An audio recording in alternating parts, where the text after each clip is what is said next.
এবছর জলপাইগুড়ি জেলায় মাধ্যমিকের ফল খারাপ হওয়ায় চিন্তায় শিক্ষকেরা, পাশাপাশি তারা হতাশ। আজ মাধ্যমিক পরীক্ষার রেজাল্ট। জলপাইগুড়ি জেলায় 95টি পরীক্ষা গ্রহণ কেন্দ্র থেকে মোট 25,500 জন, যা গত বছরের তুলনায় 900 জন বেশি। শুধু তাই নয়, গতবারের হিসাব অনুসারে এবার 500 জন ছাত্র এবং 400 জন ছাত্রী বেশি। জেলায় 10,700 জন ছাত্র এবং 14,800 জন ছাত্রী পরীক্ষা দিয়েছে। জলপাইগুড়ি আনন্দ মডেল বিদ্যালয় থেকে সকাল 10টায় ক্যাম্পের মধ্য দিয়ে বিভিন্ন বিদ্যালয়ের প্রধান শিক্ষক শিক্ষিকাদের হাতে মার্কশিট তুলে দেওয়া হবে। গত বছর জলপাইগুড়িতে মাধ্যমিকের ফল সেভাবেও ভালো হয়নি, তবে আশা করা যায় এবছর ভালো ফল হবে বলে জানান মাধ্যমিক শিক্ষা পর্ষদের জেলা কনভেনর সুগত মুখার্জি।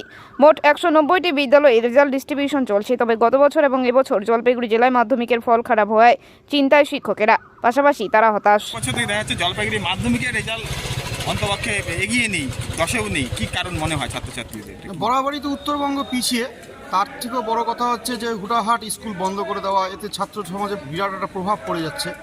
কারণ আমাদের এখানে এখনও সেভাবে গরম পড়েনি, এখনই স্কুল বন্ধ। এগুলোর জন্য সিলেবাস সময় মতন শেষ করা যায় না।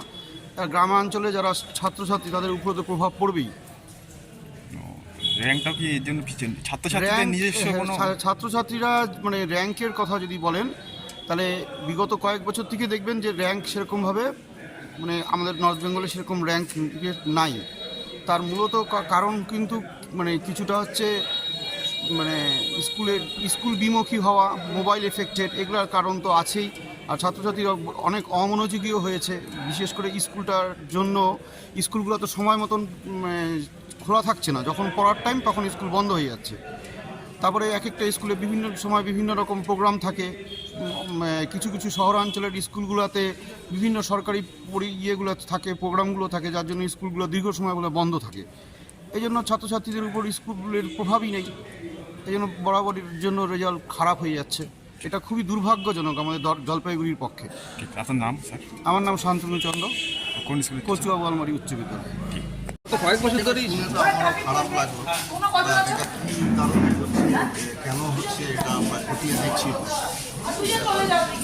আলোচনা পর্যালোচনা দরকার আছে। প্রশাসনিক লেভেল থেকে শুরু করে আমাদের স্কুল শিক্ষা দপ্তর, ডিআই ম্যাডাম সবার সাথেই বসে আমরা কথা বলি কী করা যায়।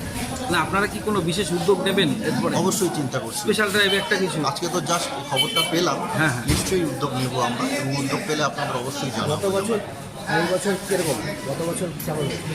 গত বছর তাও দু একজন ছিল, এক দুজন ছিল। এবছর এবছর কয়েক বছর থেকে ভালো হচ্ছে না জলপাইগুড়ি, কী কারণে মনে হচ্ছে? এটা আমরা চেষ্টা করছি খতিয়ে দেখার, এই মুহূর্তে ঠিক বলতে পারছি না আমি। মানে ওভারঅল কী মনে হচ্ছে যে 1 থেকে 10-এর মধ্যে স্থান পাচ্ছে না?